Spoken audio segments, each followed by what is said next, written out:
Dear students, this is Imran Kazmi and here is your lecture 14 of Programming Fundamentals. In the previous lecture, we were working on arrays and today we are going to start our new topic. We are going to start functions over here.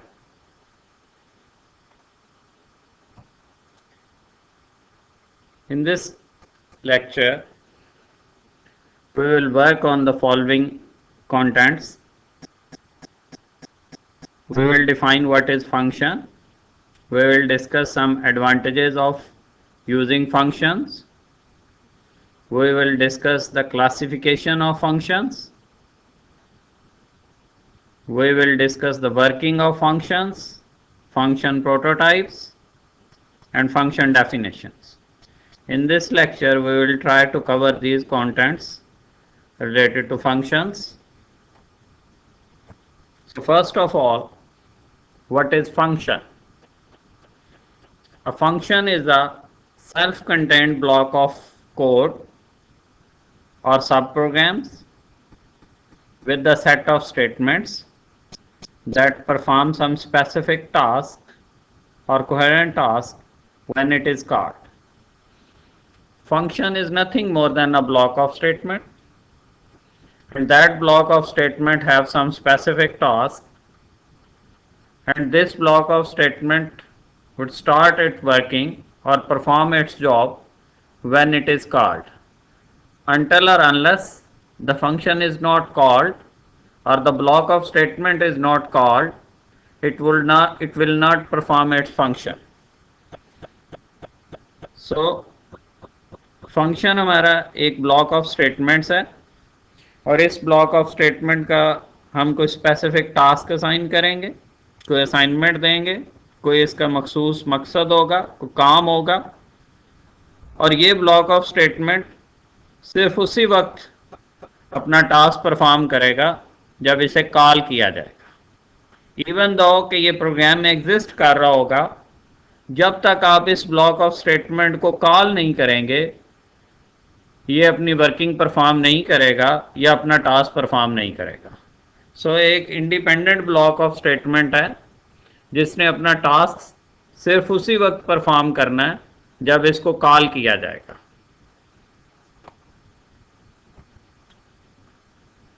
Basically the job of a function is to do something, a specific task it has to perform.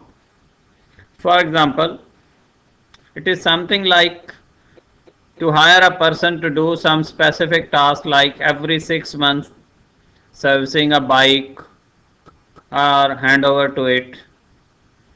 So जिस तरह से हम कहें कि जी एक person को हम एक टास्क असाइन करते हैं कि उसने बाइक की सर्विस करनी है, तो जब भी हम उसे कॉल करेंगे वो बाइक की सर्विस करके सर्विस वाला बाइक मीन सर्विस शुदा बाइक हमारे हवाले कर देगा।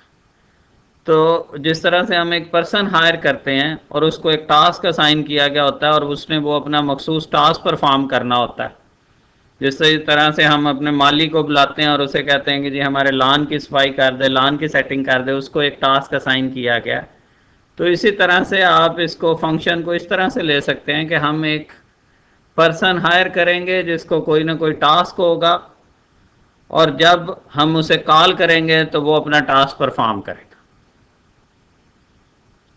Every C++ program have at least one function.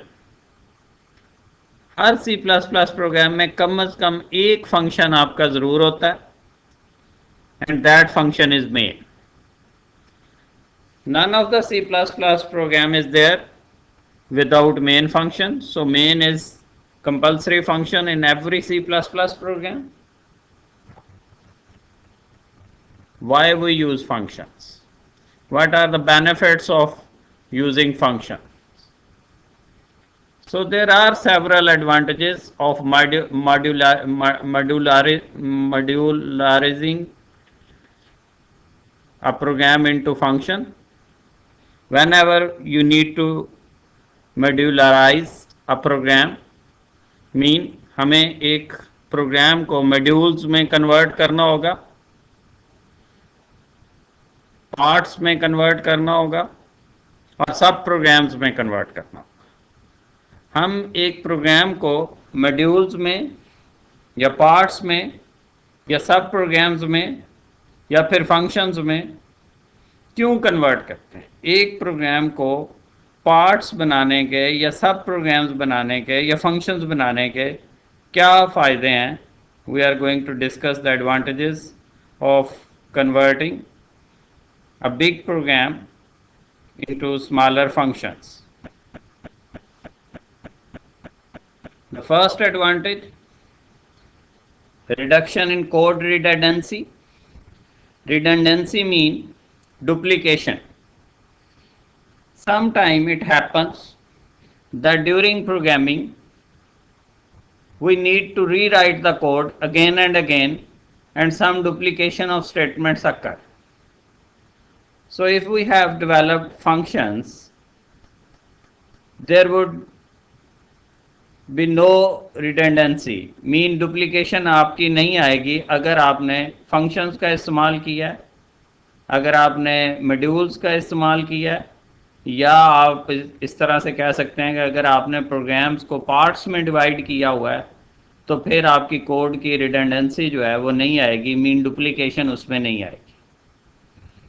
Similarly enable code reuse, अगर आप फंक्शन यूज कर रहे हैं, आपने प्रोग्राम्स में फंक्शंस में काम किया हुआ है, तो आप कोड को रीयूज कर सकते हैं। ये बिल्कुल ऐसे ही है कि जब आप किसी को कोई टास्क असाइन कर देते हैं किसी फंक्शन को, तो जब भी आपको वो टास्क परफॉर्म कराना होता है तो आप उसे कॉल कर लेते हैं, रादर देन कि आप कोड रीराइट करें, you simply call that function. तो इससे हम रीराइटिंग से बच जाते हैं, हम कोड को रीयूज कर लेते हैं। बेटर रीडेबिलिटी, सिंपल, जब भी कोई बड़ा प्रोग्राम पार्ट्स में डिवाइड किया हुआ होता है और हर पार्ट को कोई मखसूस टास्क असाइन किया होता है तो उसको समझना आसान हो जाता है एज कम्पेयर टू कि एज ए होल आप पूरे प्रोग्राम्स को पढ़ें। फॉर एग्जांपल, अगर आपका एक प्रोग्राम जो है वो 1000 लाइंस का है और उसमें आपने मल्टीपल फंक्शंस परफॉर्म किए हुए हैं एज ए होल, उनमें कोई भी आपने सेपरेशन नहीं की, तो उसमें अंडरस्टैंडिंग मुश्किल होगी एज कम्पेयर टू कि आपने उस प्रोग्राम्स को पार्ट्स में डिवाइड कर दिया है और हर पार्ट को आपने कोई टास्क असाइन कर दिया है, तो उससे आपकी रीडेबिलिटी जो है वो इम्प्रूव हो जाएगी, आप प्रोग्राम की अंडरस्टैंडेबिलिटी आपकी इम्प्रूव हो जाएगी, आप बेहतर तरीके से उसे अंडरस्टैंड कर पाएंगे अगर आपका प्रोग्राम पार्ट्स में डिवाइड हो। Then information hiding. Information hiding mean कि अगर आपने पार्ट्स में प्रोग्राम को डिवाइड किया हुआ है तो आप अपने एक पार्ट का या एक फंक्शन का जो डाटा है वो दूसरे फंक्शन के डाटा के साथ उसकी शेयरिंग जो है वो आपकी मर्ज़ी पे है कि आप उसको हाइड करना चाहते हैं, एक्सेस देना चाहते हैं, मूव करना चाहते हैं या नहीं कर सकते या नहीं चाहते, ये आप पे डिपेंड करता है। आप बिल्कुल एक पार्ट आपका उसका एक अपना डाटा होगा, दूसरे पार्ट का या फंक्शन का अपना डाटा होगा, तो एक पार्ट का डाटा दूसरे पार्ट के डाटा के साथ शेयर होना है या नहीं होना ये डेवलपर की मर्ज़ी पे होगा, ये उस फंक्शन पे डिपेंड करेगा कि वो इन्फॉर्मेशन जो है वो हाइड करना चाहता है या नहीं चाहता। सो आप इंफॉर्मेशन का जो एक्सेस है उसको कंट्रोल कर सकते हैं वाया यूजिंग फंक्शंस। तो access of information is simply called information hiding, कि आप एक फंक्शन का जो डाटा है उसकी एक्सेस दूसरे फंक्शन में देते हैं या नहीं, ये डेवलपर की अपनी मर्जी। Then improve debugging and testing. अगर आपने फंक्शंस बनाए हुए हैं, पार्ट्स बनाए हुए हैं प्रोग्राम के, तो आपके लिए डिबगिंग और टेस्टिंग आसान हो जाती है। फॉर एग्जांपल, अगर आपने 1000 लाइन का प्रोग्राम बनाया है और उसमें आपको कोई एरर जो है वो ढूंढना पड़ जाए तो आपको पूरे प्रोग्राम जो है वो चेक करना पड़ेगा। लेकिन अगर आपने उस प्रोग्राम्स को पार्ट्स में डिवाइड किया हुआ है और हर पार्ट को आपने कोई टास्क असाइन किया हुआ है, तो ऑब्वियसली जिस पार्ट में प्रॉब्लम आएगा आप सिर्फ उसी पार्ट पे फोकस करेंगे, बजाय इसके कि आप बाकी पार्ट्स को जो है उस पे फोकस करें और उसमें एरर ढूंढते फिरें। तो बग्स को रिमूव करना स्ट्रक्चर्ड मेथड के ज़रिए या मॉड्यूल्स के ज़रिए या पार्ट्स के ज़रिए ज़्यादा आसान है एज़ कंपेयर टू कि आप एज ए होल जो है वो बग्स को आइडेंटिफाई करें। तो जब आपका प्रोग्राम पार्ट्स में डिवाइड हो जाता है तो उसमें से बग्स रिमूव करना आसान हो जाता है एज़ कंपेयर टू कि आप पूरे प्रोग्राम को जो है वो उसमें से बग्स को ढूंढें, क्योंकि जिस पार्ट में प्रॉब्लम आएगा, जिस फंक्शन में प्रॉब्लम आएगा, आप सिर्फ उसी फंक्शन पे फोकस करेंगे, बाकी फंक्शंस पे फोकस करने की ज़रूरत नहीं है, और इससे आपकी डिबगिंग और टेस्टिंग जो है वो आसान हो जाती है। सिमिलरली अगर आपने टेस्टिंग करनी है तो डाटा जो है वो हर फंक्शंस को अलग-अलग से आप इनपुट कर रहे हैं और रिटर्न ले रहे हैं, तो टेस्टिंग भी कंपोनेंट वाइज, फंक्शन वाइज या मॉड्यूल्स के ज़रिए आसान है एज़ कंपेयर टू कि पूरे प्रोग्राम्स की टेस्टिंग की जाए। आप टेस्टिंग बाय पार्ट्स करेंगे तो ज़्यादा इफेक्टिव टेस्टिंग आपको मिलेगी, ज़्यादा बेहतर रिजल्ट मिलेगा। Again, improved maintainability. As you know, programming is a mechanism of change. Whenever there is a change in environment, whenever there is a change in organization, whenever there is a change in surrounding, there would be change in your program. और programme कभी भी आपका जो है वो ऐसा नहीं होता कि आपने एक दफ़ा बना दिया तो थ्रू आउट द लाइफ वो वही रहेगा।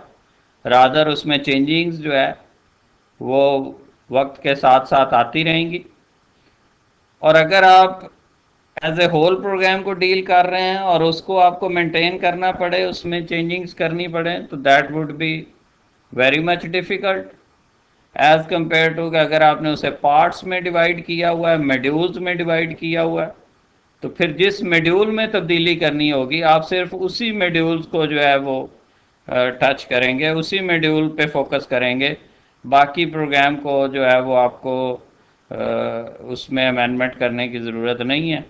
सो जब अगर आप फंक्शंस का इस्तेमाल कर रहे हैं तो उसमें मेंटेनेबिलिटी आपकी आसान हो जाती है, क्योंकि इसमें जो है वो आप फंक्शंस पे फोकस करते हैं, पार्ट उस स्पेसिफिक पे फोकस करते हैं जिसमें आपको तब्दीली करनी होती है, बाकी पूरे प्रोग्राम को जो है वो छेड़ने की ज़रूरत नहीं है। So these are some of the reasons of converting a big program into a modular structure, और जब आप उसे मॉड्यूलर फॉर्म में कन्वर्ट कर देते हैं, फंक्शंस की फॉर्म में कन्वर्ट कर देते हैं, तो you will get these benefits. Again इनका रिव्यू कर लें। रिडंडेंसी आपकी या डुप्लीकेशन आपकी कम हो जाती है। कोड रीयूज आप कर सकते हैं। एक दफ़ा आपने फंक्शन बना दिया, पार्ट बना दिया, तो फिर बार बार आप उसे कॉल करते रहेंगे, आपको दोबारा दोबारा री राइटिंग नहीं करनी पड़ेगी, आप उसी प्रोग्राम कोड को रीयूज़ कर लेंगे। अंडरस्टैंडिंग आपकी बेहतर हो जाती है जब कोई चीज़ पार्ट्स में आपने काम किया हुआ हो। इंफॉर्मेशन हाइडिंग, इंफॉर्मेशन की एक्सेस जो है वो आपके कंट्रोल में होती है कि जी आप इंफॉर्मेशन एक्सेस दे रहे हैं या नहीं दे रहे। And similarly improve debugging, error removing का प्रोसेस जो है वो इसमें आसान हो जाता है, टेस्टिंग आपकी आसान हो जाती है। एंड मेंटेनेबिलिटी एज वेल, आपकी मेंटेनेबिलिटी मीन जब भी आपको चेंजिंग्स जो है उस पर अप्लाई करनी होती हैं, तो अगर आपने प्रोग्राम पार्ट्स में डेवलप किया हुआ है, फंक्शंस की फॉर्म में डेवलप किया हुआ है, तो उसमें आपकी मेंटेनेबिलिटी भी आसान हो जाती है। आप सिर्फ उस पर्टिकुलर फंक्शन पे फोकस करते हैं जिसमें चेंजिंग रिक्वायर्ड है, बाकी प्रोग्राम्स को या बाकी फंक्शंस को जो है वो फोकस करने की ज़रूरत नहीं होती। सो इससे आपकी मेंटेनेबिलिटी भी आसान हो जाती है। और जैसे आपको पता है कि ये एक जर्नल साइंटिफिक रूल है कि बड़ी प्रॉब्लम को सॉल्व करने के लिए सबसे आसान तरीका ये है कि उसको छोटी छोटी प्रॉब्लम्स में डिवाइड कर लिया जाए, और फिर हर छोटी प्रॉब्लम का अलहदा से सलूशन जो है वो बना लिया जाए, और देन उनको इंटीग्रेट करके ओवरऑल प्रॉब्लम सॉल्व कर ली जाए। तो ये बिल्कुल उसी साइंटिफिक मेथड को फॉलो किया गया है कि rather than developing program as a whole, develop the program in the form of functions, in the form of components, in the form of modules. तो जब आप functions या modules या components की फॉर्म में प्रोग्राम बनाते हैं तो वो डेफिनेटली आपके बड़े प्रॉब्लम्स को जो है ना वो सॉल्व कर देता है और आपके लिए चीज़ें आसान हो जाती हैं, अंडरस्टैंडिंग आसान हो जाती है। When we talk about the classification of functions, we have simply two types of functions. We have standard library functions and user defined functions. So keep in mind, function is nothing more than a block of statement that that perform a coherent task of some kind or some specific task it simply perform. So it is nothing more than a block of statements. So function are basically of two types: library functions, standard library functions, and user defined functions. When we are talking about library function, system defined function cannot be modified. So these are the system defined functions. You cannot modify them and it can only read and can be used. Standard library functions आपके ऐसे functions होते हैं जो कि system ने define कर दिए होते हैं, उनका कोई ना कोई मखसूस टास्क होता है, आप उसमें कोई तब्दीली नहीं कर सकते, आप जस्ट उन्हें रीड कर सकते हैं, यूज़ कर सकते हैं. You can not make any change in the defined function, they are predefined functions. आप सिंपली उन्हें कॉल करके जो भी टास्क परफॉर्म करवाना है आप उनसे टास्क परफॉर्म करवा सकते हैं, but you can not change और modify that function. These functions are supplied with every C++ compiler. Each and every compiler of C++ contain these functions. Source of these library functions are pre-compiled. इनका source code जो होता है वो already compile हो चुका होता है, and only object code get used by the user by linking to the code by the linker. Simply source code already compiled होता है और ऑब्जेक्ट कोड उस वक्त लिंक होता है जब आप इसको यूज़ करते हैं, और उस वक्त फिर इसका ऑब्जेक्ट कोड जो है वो एक्टिवेट होकर आपका टास्क परफॉर्म करता है. आप इसमें कोई मॉडिफिकेशन नहीं कर सकते, इनके प्री डिफाइंड टास्क हैं. आप सिंपली इन फंक्शंस को कॉल करेंगे और ये अपना टास्क परफॉर्म कर देंगे. Library functions are also called built-in functions. Their source code are written in header files.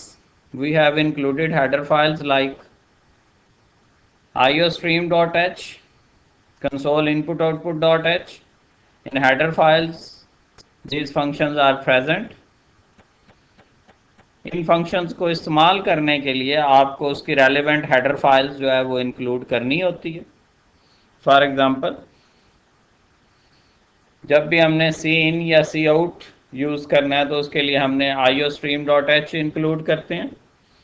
जब भी हमने क्लियर स्क्रीन या getch का फंक्शन यूज़ करना होता है तो उसके लिए हम कंसोल इनपुट आउटपुट की हेडर फाइल इंक्लूड करते हैं. अगर हमें अल्फ़ाबेट्स को टू अपर या टू लोअर में कन्वर्ट करना है तो उसके लिए हम ctype.h हेडर फाइल यूज़ करेंगे. अगर हमने मैथमेटिक्स के कोई फंक्शन यूज़ करने हैं, जैसे पावर का फंक्शन है, स्क्वायर रूट का फंक्शन है, कॉस का फंक्शन है, लॉग का फंक्शन है, तो उसके लिए math.h हेडर फाइल इंक्लूड करेंगे. सिमिलरली अगर हमें स्ट्रिंग के कोई फंक्शन रिक्वायर्ड है, स्ट्रिंग लेंथ हमने कैलकुलेट करनी हो, स्ट्रिंग कॉपी करना हो या स्ट्रिंग को अपर केस में कन्वर्ट करना हो, तो उसके लिए string.h की हेडर फाइल है. तो जो भी हमने फंक्शन यूज़ करना है उसकी रेलिवेंट हेडर फाइल जो है वो प्रोग्राम में हम इंक्लूड करेंगे और उस फंक्शन को कॉल करेंगे, वो अपना टास्क परफॉर्म कर देगा. उसकी जितनी भी कोडिंग है वो सारी इन हेडर फाइल्स में मौजूद होती है. हमें फंक्शन की डिज़ायर्ड फंक्शन की रेलिवेंट हेडर फाइल अपने प्रोग्राम में इंक्लूड करनी है और सिंपली उस फंक्शन को हमने कॉल करके यूज़ कर रहे हैं. So they are built in, they are already developed and present in these header files. We simply need to include the header file and we will call that function and the function would perform its task. When we are talking about user defined functions, the user defined functions are defined by the user according to its requirement. They are not built in functions. They are developed by the user and user develop those functions according to its requirement. User अपनी मर्ज़ी से ये function जो है वो develop करेगा, अपनी मर्ज़ी से इसको टास्क परफॉर्म करेगा या टास्क असाइन करेगा. इसकी मॉडिफिकेशन और इसकी डेवलपमेंट की जिम्मेदारी सारी यूज़र पे होती है. Simple general syntax of this function is return type. आपका फंक्शन जो वैल्यू रिटर्न करेगा उसकी टाइप क्या होगी? इंटीजर होगी, फ्लोट होगी, कैरेक्टर होगी. फंक्शन जो वैल्यू रिटर्न कर रहा होता है सबसे पहले उसकी टाइप लिखते हैं, वो किस टाइप की वैल्यू रिटर्न कर रहा है. Then name of the function, then number of argument with type. जितने आप आर्गुमेंट इसमें पास करेंगे, जितनी वैल्यूज एक फंक्शन जो है वो इनटेक करेगा, उनको यहाँ पे आर्गुमेंट की सूरत में लिखना होगा और उसकी टाइप बतानी भी कंपलसरी है. जैसे argument 1 type 1, for example type 1 argument 1 is of integer type, then over here you will write the type of the argument, then second argument with its type, then third argument with its type, and this process goes on. So if the function is getting some values from some other functions, we will write in the form of arguments. We will declare variable over here, we will get the values from other functions. तो जो भी हमारा function values ले रहा होगा उसके लिए हम यहाँ पे वेरिएबल डिक्लेयर करेंगे जो उन वैल्यूज़ को रिसीव करेंगे. और अगर हमारा फंक्शन कोई वैल्यू गेट नहीं कर रहा किसी दूसरे फंक्शन से, तो यहाँ पे हम वाइड लिखेंगे. वाइड का मतलब ये होगा कि हमारा फंक्शन कोई वैल्यू किसी दूसरे फंक्शन से नहीं ले रहा. और अगर हम यहाँ पे बात करें रिटर्न टाइप की, तो अगर हमारा फंक्शन वैल्यू किसी दूसरे फंक्शन को रिटर्न कर रहा है तो उसकी हम यहाँ पे टाइप लिखेंगे. और अगर कोई वैल्यू रिटर्न नहीं कर रहा तो उस सूरत में हम वाइड लिखेंगे. तो अगर हमारे पास यहाँ पे बिगिनिंग में वाइड का वर्ड है तो इसका मतलब ये होगा कि हमारा फंक्शन कोई वैल्यू किसी दूसरे फंक्शन को रिटर्न नहीं कर रहा. Void shows nothing, nothing, no value is being return if we have void over here. And if we have void over here instead of arguments, then it mean would be that no value is being taken by this function. So if the function is not taking any value, then you would write void over here, and if this function is not returning any value, then you would write void over here. So if void is before the name of the function and in the braces of the function, then it means that function is not getting any value.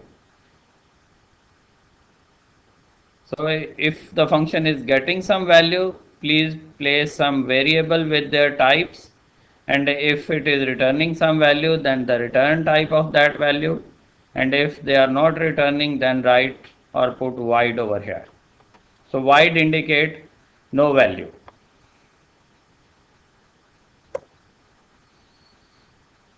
When user gets his own function, 3 things he has to know.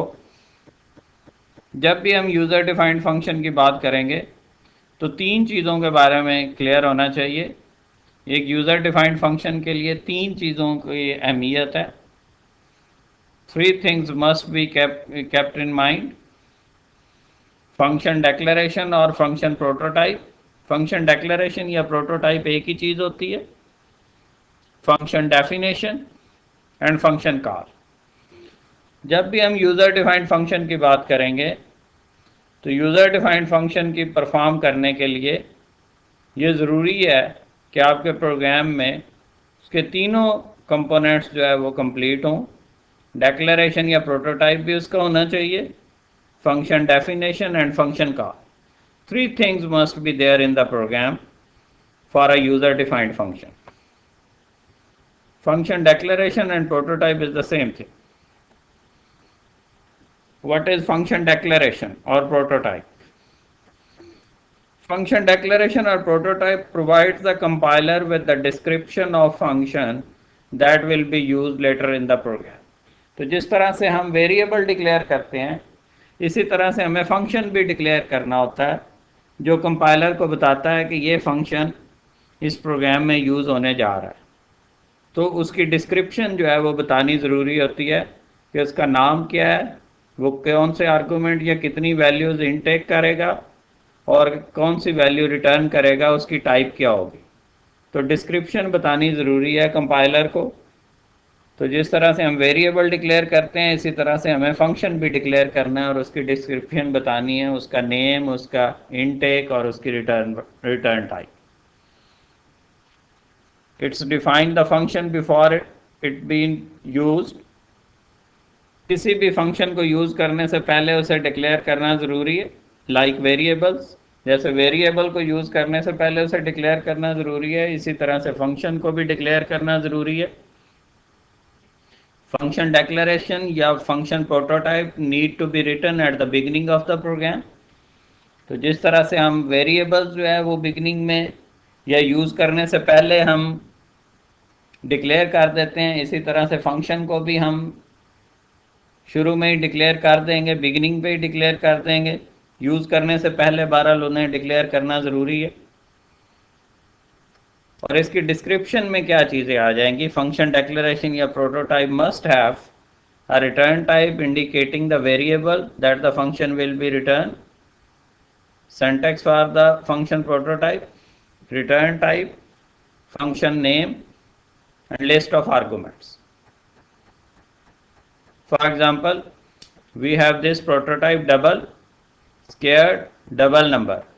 So double over here is a return type, mean this scared function would return a value and the type of that value would be double. And over here double number mean this scared function is getting a value, that value would be placed in number and the type of this number would be double. So this scared function is getting one value and returning one value of type double, getting double type value and returning double type value. Similarly, void print report, int report number. So print report function, print report is a function name, int report number. One argument is there, it is getting one value, report number, and the type of this value would be int and return type is void. Void mean no value is being returned. This print report function is getting one value of type int but returning no value. So we will place void over here indicating that no value is being returned from this function.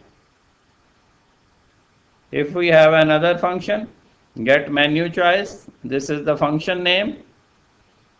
This int indicate that one value is being returned and that value type is of int.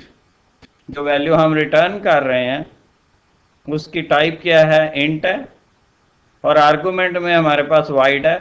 इसका मतलब यह है कि कोई value gate नहीं की जा रही, किसी दूसरे फंक्शन से इनटेक नहीं की जा रही। सो यहाँ पे void नल को शो कर रहा है। इसका मतलब यह है कि ये गेट मेन्यू चॉइस का जो फंक्शन है ये किसी दूसरे फंक्शन से कोई वैल्यू नहीं ले रहा, जबकि रिटर्न एक वैल्यू कर रहा है और वो इंट है।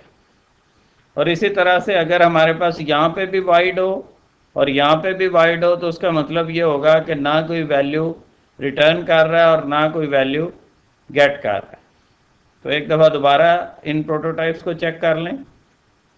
स्केयर्ड का फंक्शन एक एक वैल्यू इनटेक कर रहा है ऑफ टाइप डबल और एक वैल्यू रिटर्न कर रहा है of type double.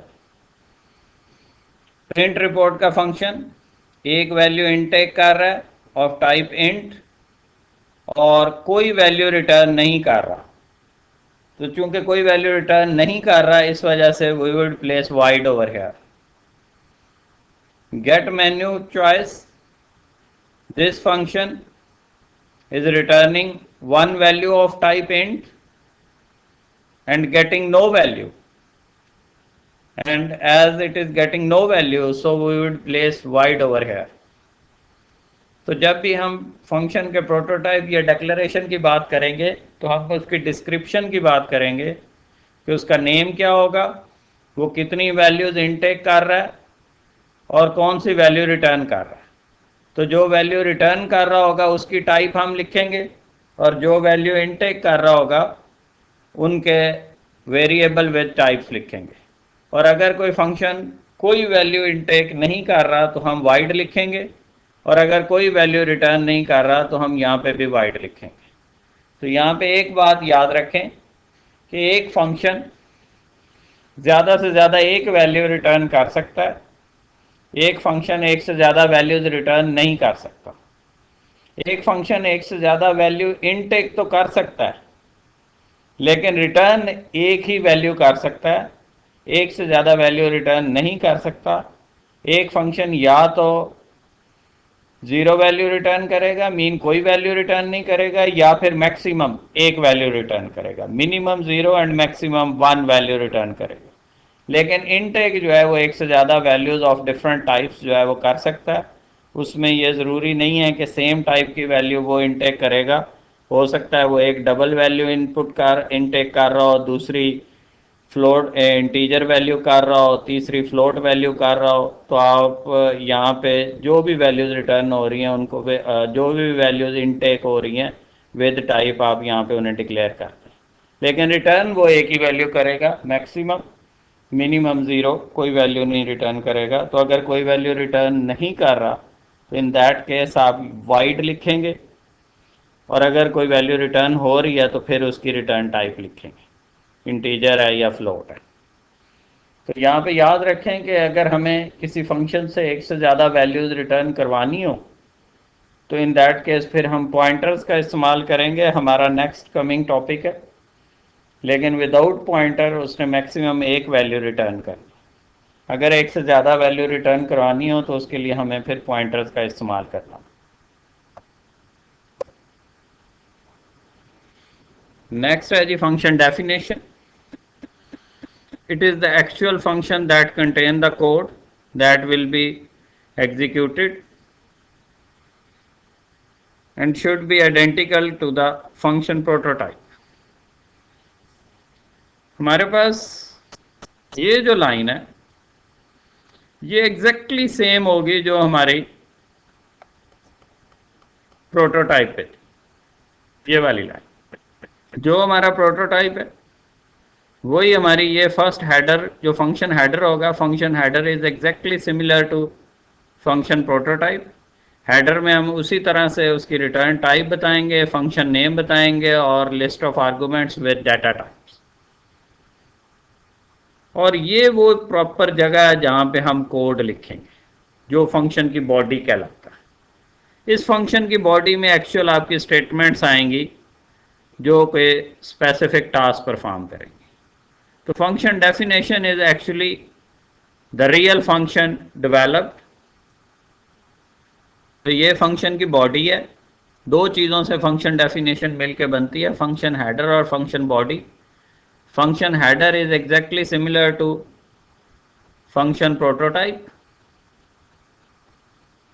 and function body contain the set of statements that would perform a specific task।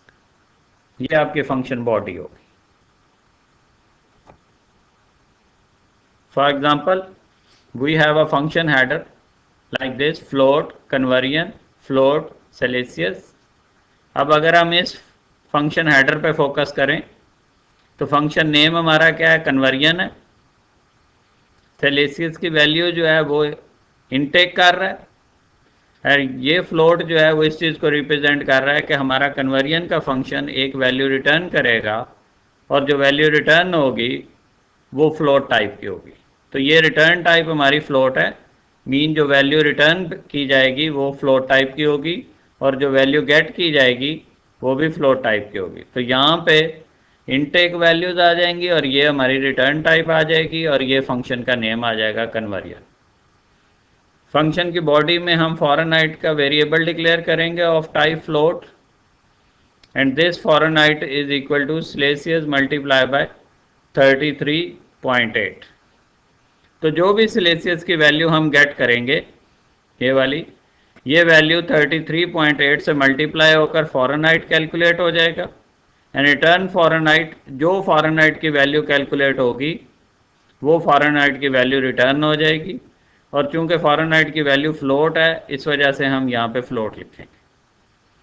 तो सेल्सियस की वैल्यू जो भी फंक्शन गेट करेगा उस वैल्यू को 33.8 से मल्टीप्लाई करके फॉरेनहाइट कैलकुलेट करेगा और फिर फॉरेनहाइट की वैल्यू रिटर्न करेगा। इट मीन ये फंक्शन कर क्या रहा है कि टेम्परेचर इन सेंटीग्रेड और सेल्सियस इनटेक कर रहा है और टेम्परेचर इन फॉरेनहाइट रिटर्न कर रहा है उसे 33.8 से मल्टीप्लाई करके। तो एक वैल्यू सेंटीग्रेड की इनपुट हो रही है ऑफ टाइप फ्लोट और एक वैल्यू फॉरेनहाइट रिटर्न हो रही है ऑफ टाइप फ्लोट। तो ये रिटर्न टाइप है और ये इनटेक वैल्यू है। तीसरी अहम चीज आ जाती है फंक्शन कॉल। जैसा कि फर्स्ट टाइम ही आपको बता दिया गया था कि एक फंक्शन एग्जिस्ट करने के बावजूद, एग्जिस्ट होने के बावजूद उस वक्त तक अपना फंक्शन परफॉर्म नहीं करता जब तक उसे कॉल नहीं किया जाता।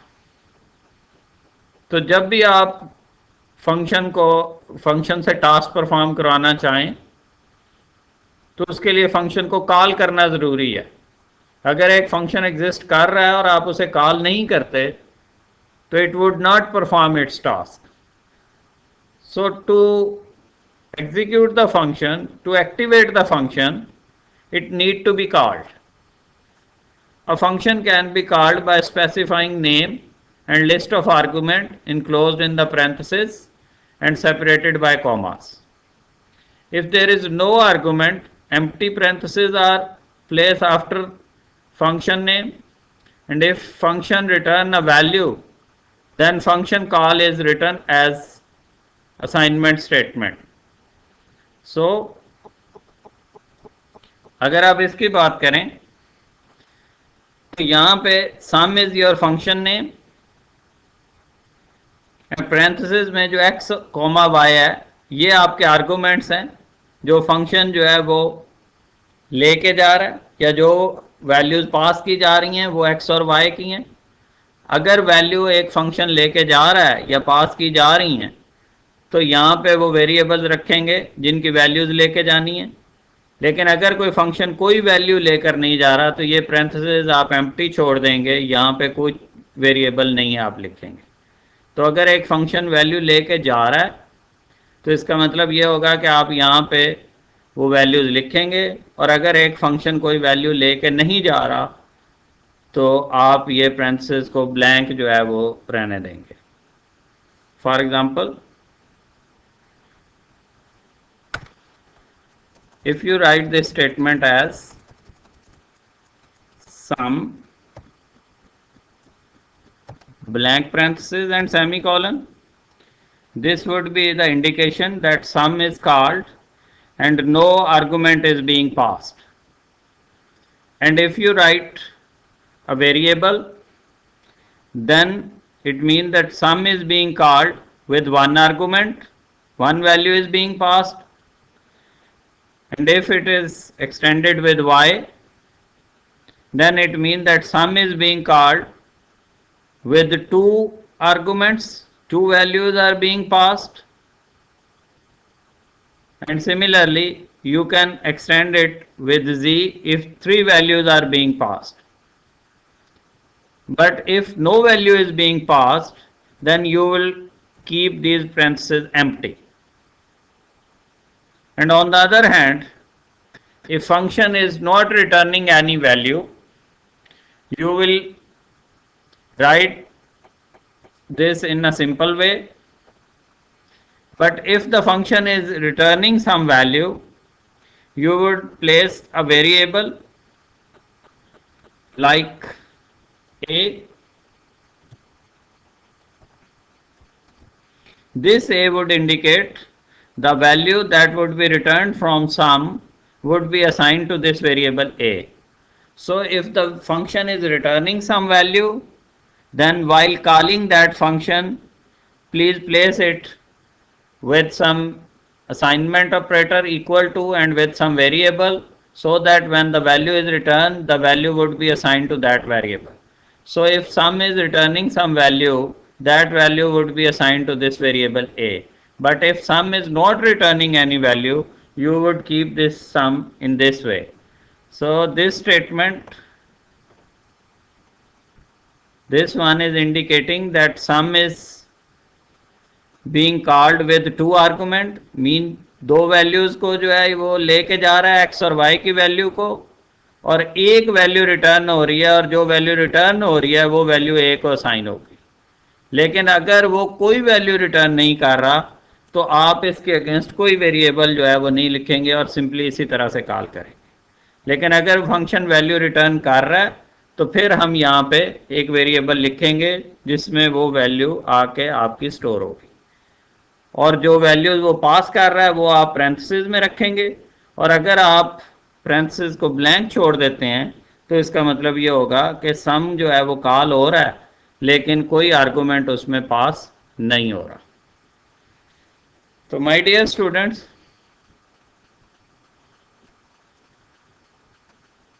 फंक्शन आज आपने देखा, और फंक्शन आपका क्या है? Function is simply a component, a part of the program that perform some specific task.